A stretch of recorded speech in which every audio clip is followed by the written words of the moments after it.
안녕하세요. 저는 직업병과 산재를 전문으로 하고 있는 직업환경의학과 전문의 이진우라고 합니다. 저는 경기도 오리온 파주병원 노동자 건강증진센터에서 일을 하고 있고요. 센터장 역할을 맡고 있습니다. 우리 회사 건강주치 사업을 통해 작은 사업장의 노동자와 이주 노동자의 건강증진을 위해서 경기도에 사업을 위탁을 받아서 사업을 진행을 하고 있고요. 이번 코로나 감염병으로 인해서 이제 열악한 환경에 놓인 사업장의 노동자들이 더 위험한 상황에 놓이게 되었습니다. 그래서 우리 노동자들에게 사업장에서 지켜야 될 여러 가지 의무들을 설명을 드리기도 하고 코로나 감염병 자체에 대해서도 설명을 좀 드리고자 합니다. 네, 우선 코로나 감염병 이해하는 시간을 먼저 가져보도록 하겠습니다. 코로나 바이러스는 동물과 사람에게 전파될 수 있는 바이러스입니다. 지금까지 코로나 바이러스 중 메르스와 사스 등 6개가 사람에게도 감염되는 것으로 확인이 되었습니다.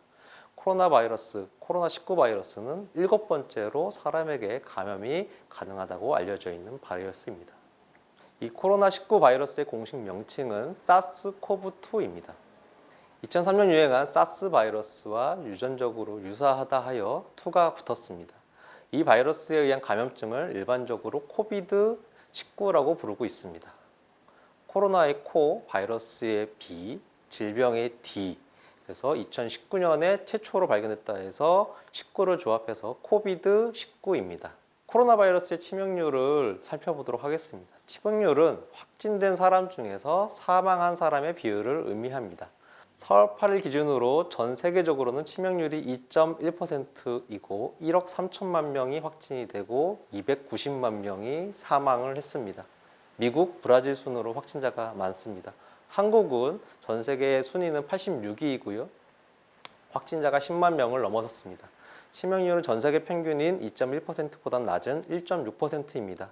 치명률이 생각보다 높지 않다고 생각하실 수도 있겠습니다. 다른 바이러스인 에볼라의 치명률은 20에서 70%로 상당히 높고요.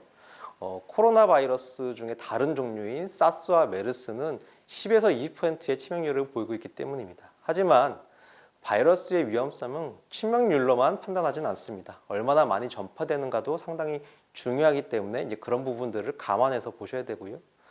치명률 부분에 있어서도 인플루엔자 바이러스 같은 경우는 0.1%의 치명률을 보이고 있습니다. 이제 그런 것들과 비교했을 때는 20배 정도 치명률이 높기 때문에 상당히 주의해야 하고 위험한 바이러스 중에 하나입니다. 코로나 전파 방법은 비말입니다. 보통 1.5에서 2m 정도까지가 전파가 가능하다고 알려져 있습니다. 홍역이나 결핵, 수두 같이 공기 중으로 전파되는 바이러스에 비하면 훨씬 전파력이 낮다고 볼 수는 있겠습니다. 다만 전염 사례 중에서 2m 이상의 거리에서 식사를 하다가 감염된 사례도 있었습니다. 그 경우는 에어컨 바람이 셌기 때문에 원래 비말이 도달할 수 있는 거리보다 훨씬 더 멀리 날아가서 감염이 됐다고 추정을 하고 있습니다. 앞서 설명한 비말 전파가 왼쪽 그림이고요. 공기 중 전파가 오른쪽 그림입니다. 비말 전파라도 비말과 침방울이 묻어 있는 곳을 다른 사람이 손으로 만지고 그 과정에서 간접 전파도 가능합니다.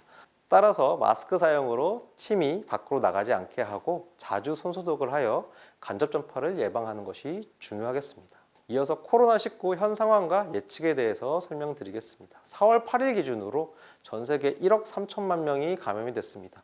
그리고 감염된 국가는 192개에 달합니다. 코로나는 전파력이 높기 때문에 전 세계로 대유행이 진행 중입니다. 각 국가의 신규 확진자 수를 보면 미국은 백신 접종으로 급속하게 감소하는 추세입니다. 그리고 분홍색의 그래프인 브라질도 감소하는 모습을 보이고 있습니다. 반면에 녹색 그래프인 인도는 재유행이 되고 있습니다.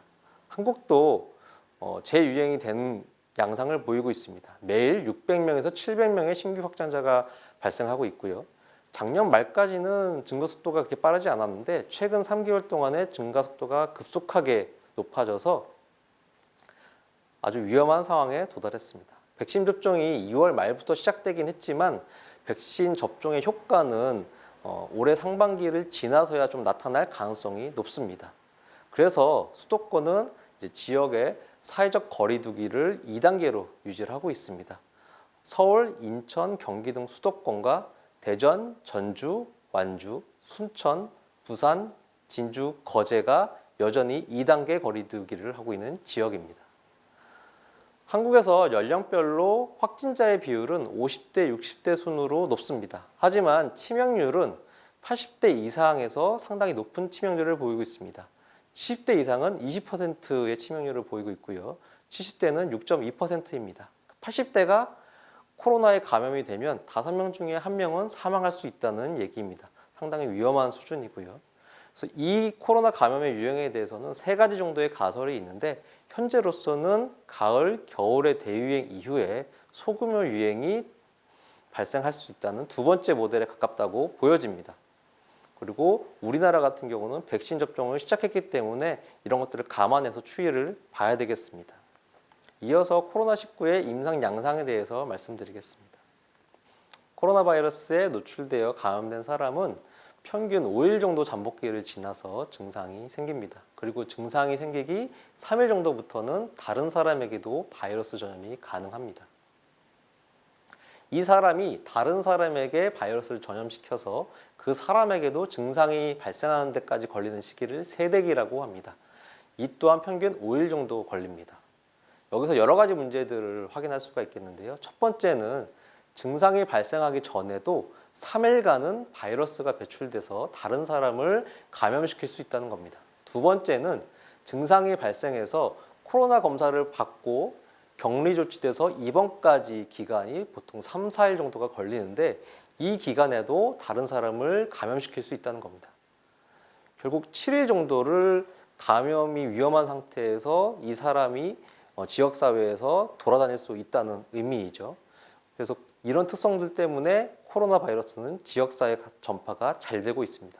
마지막으로는 세대기가 짧다는 것인데요.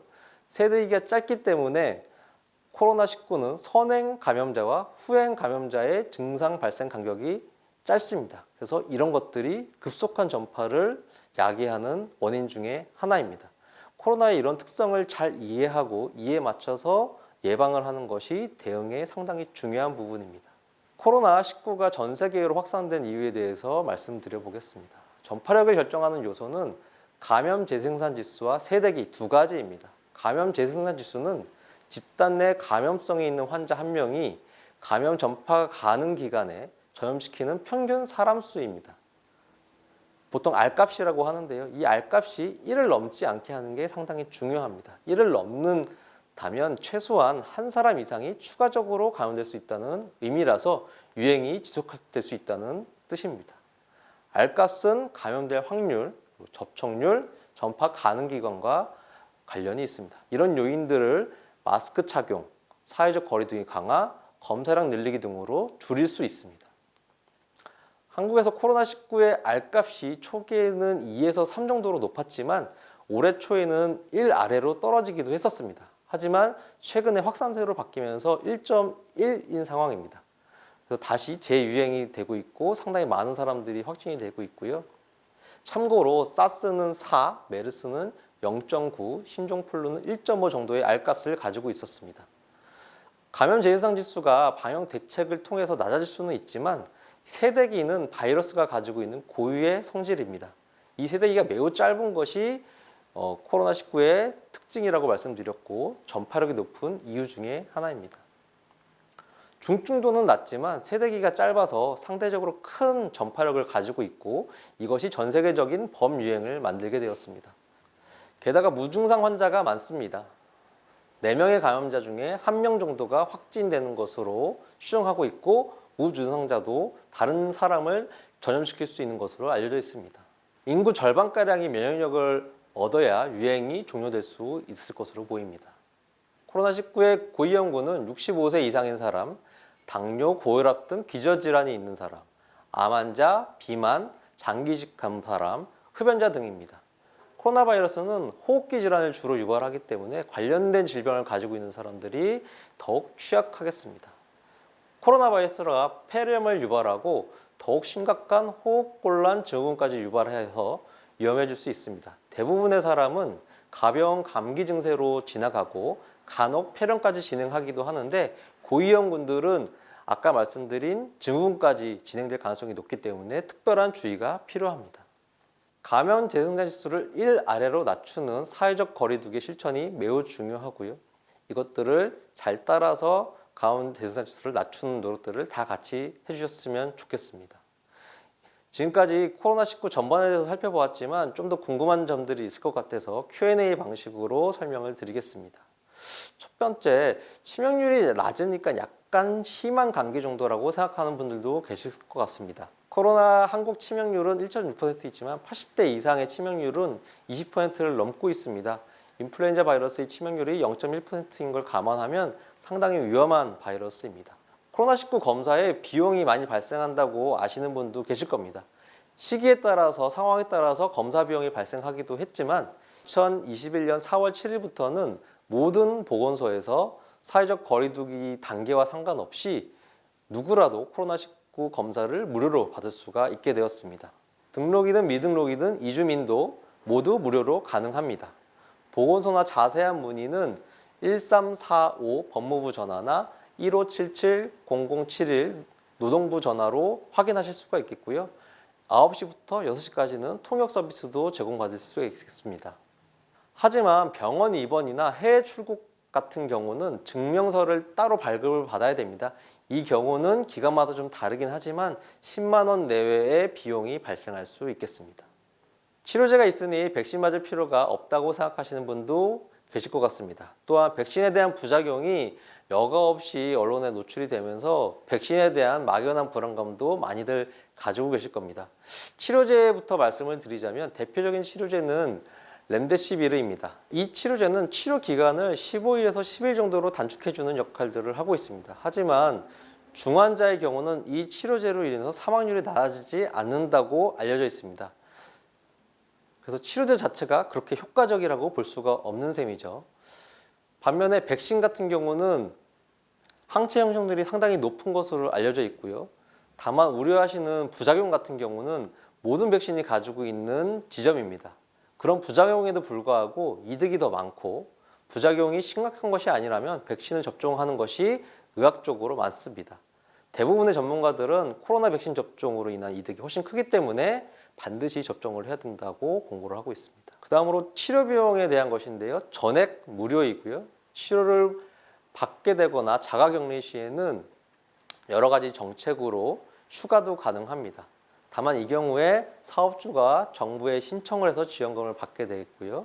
직장을 다니지 않으면서 자가격리를 하시는 경우에는 생활지원금도 정부에서 지원을 하고 있습니다. 생활치료센터에 많이들 가셔서 치료를 받게 되시는데요. 이 생활치료센터는 사진에서 보시는 것 같이 2인 1실이나 2인 1실 그리고 화장실을 겸비하고 있습니다. 시설 같은 경우는 연수원이나 여러 시설들을 이용하고 있기 때문에 지역마다 차이는 있겠지만 기본적으로 생활하시는데 큰 무리가 되거나 어려움은 없으실 것으로 보입니다. 그래서 안심하시고 생활치료센터에 입소하셔서 치료를 받으실 수 있다고 생각하시면 되겠습니다. 백신에 대해서도 설명드리겠습니다. 2월부터 순차적으로 전 국민 무료 접종을 진행하고 있고요. 백신 접종 대상은 건강보험 미가입자도 포함을 하고 있습니다. 질환이 없는 19세에서 64세 일반인은 7월 이후부터 사전 예약을 통해서 가능하고 시기별 대상자 안내가 있으면 예약해서 접종하시면 되겠습니다. 하지만 백신 선택은 불가능합니다. 접종 효과는 1차, 2차 접종 후에 2주 정도 항체 형성하는 시기가 필요합니다. 하지만 백신을 접종한다고 해서 우리가 무적이 되는 건 아닙니다. 시간이 흐르면 코로나19에 다시 재감염될 가능성도 있고요. 따라서 접종 후에도 방역수칙을 유지하는 게 상당히 중요합니다. 모든 백신은 이상반응 발생 가능성이 있습니다. 이는 개인 체질에 따라서 다를 수가 있겠고요. 이상반응 발생 시에는 국가에서 전문위원회를 따로 두고 있기 때문에 이 자문을 통해서 국가 차원의 보상이 가능합니다. 또한 중요한 것이 전 국민이 접종 대상이라 이주민도 접종이 가능하다는 것입니다.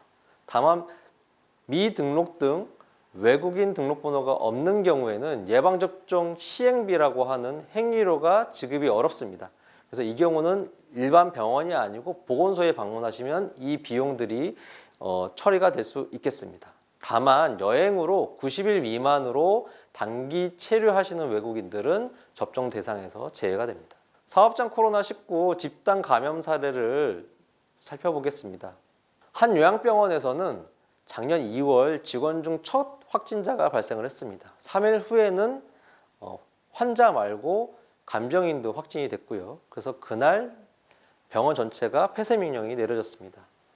접촉하지 않은 환자 22명은 지방의료원으로 전원을 했고, 접촉한 직원과 간병인은 시설 격리가 됐습니다. 접촉한 환자도 별도로 격리를 해서 돌봐줬고요. 그 이후에 14일 동안 추가로 발생자가 나타나지 않아서 그 이후에나 격리가 해지가 되었습니다. 작년 3월에 구로콜센터에서 집단 감염이 있었습니다. 170명 정도가 확진이 되었고요. 이 18층 건물에는 4개의 콜센터가 있었고, 그 중에서 11층에 있는 콜센터에서 대거로 확진자가 발생을 했었습니다. 이 빌딩에 근무하거나 거주하는 분들 총 98명이 확진이 됐고, 이분들과 접촉한 외부 사람들이 72명이 확진이 되었습니다. 그림은 11층 콜센터의 모습이고요. 파란색 자리가 확진자가 표시된 모습입니다. 좁은 공간, 이 안에 200명이 밀집해 있고, 이 안에서 계속 얘기를 하면서 일을 하다 보니까 이것이 확진자가 많아지는 요인이 되었습니다. 게다가 휴게실이 상당히 좁은데 이 안에서 다 같이 식사를 하거나 간식을 먹는 등의 행동도 했기 때문에 이런 것들이 집단 감염의 원인이 되었습니다. 네, 콜센터뿐만이 아니고 쿠팡 등 물류센터에서도 집단 감염들이 많이 발생을 했었습니다. 그래서 열악한 사업장에 있는 노동자들이 많이들 집단 감염이 발생을 하고 있고요.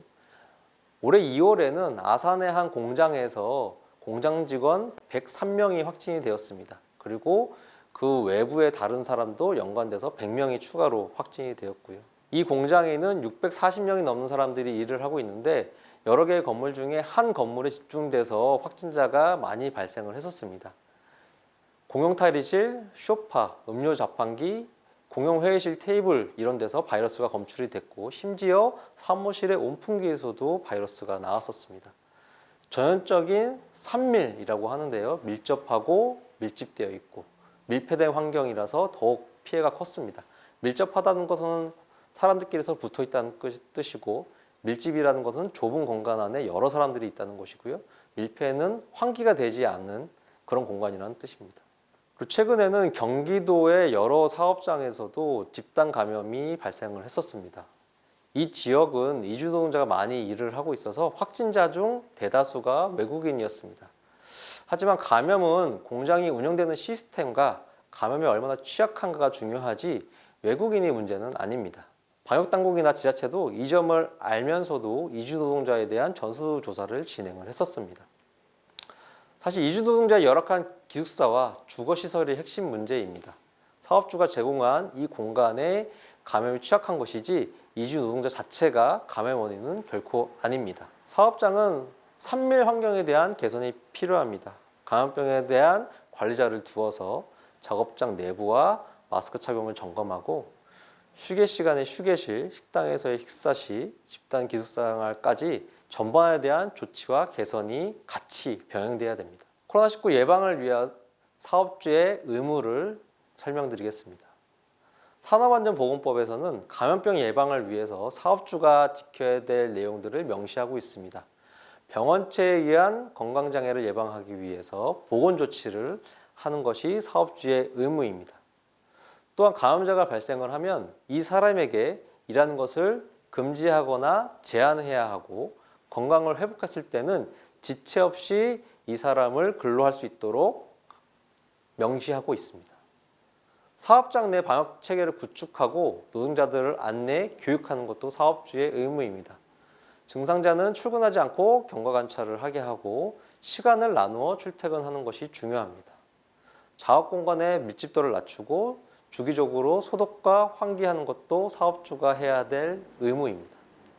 사업장 내에서 확진자가 발생하는 경우에는 출근 전이라면 출근하지 않고 1339 보건당국에 전화를 해야 합니다.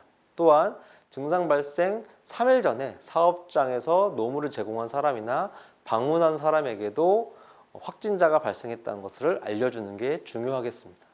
보건당국이 오기 전까지는 확진자는 홀로 한 공간으로 분리를 하고 이 분과 밀접하게 접촉한 사람들도 별도의 공간에 분리를 해야 됩니다. 그리고 그 외 직원들도 아예 다른 공간에 분리를 시켜야 되고요. 그래서 이 직원들이 서로 섞이지 않게 하는 게 중요하고, 증상 유무나 코로나 검사 결과를 가지고 임의로 이 사람들을 섞거나 하는 것들은 절대 금물입니다. 보건당국이 도착하기 전까지는 이 분리를 유지하고, 도착 이후에는 보건당국의 명령에 따라서 진행하시면 되겠습니다.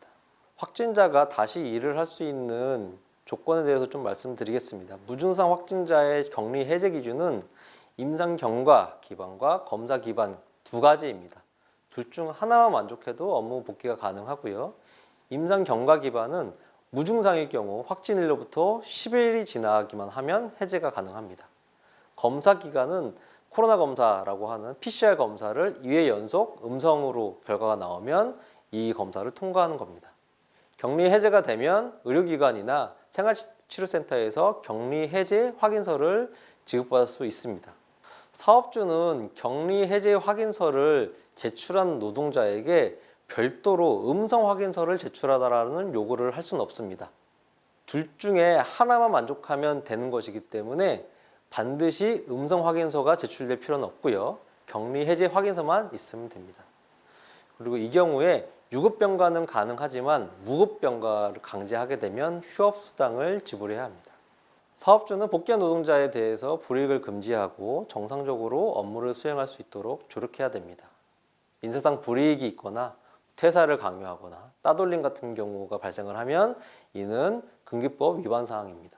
심리지원들도 정신건강센터나 근로자건강센터가 지원을 하고 있기 때문에 적극적으로 안내해서 심리치유를 받을 수 있도록 조력해야 합니다.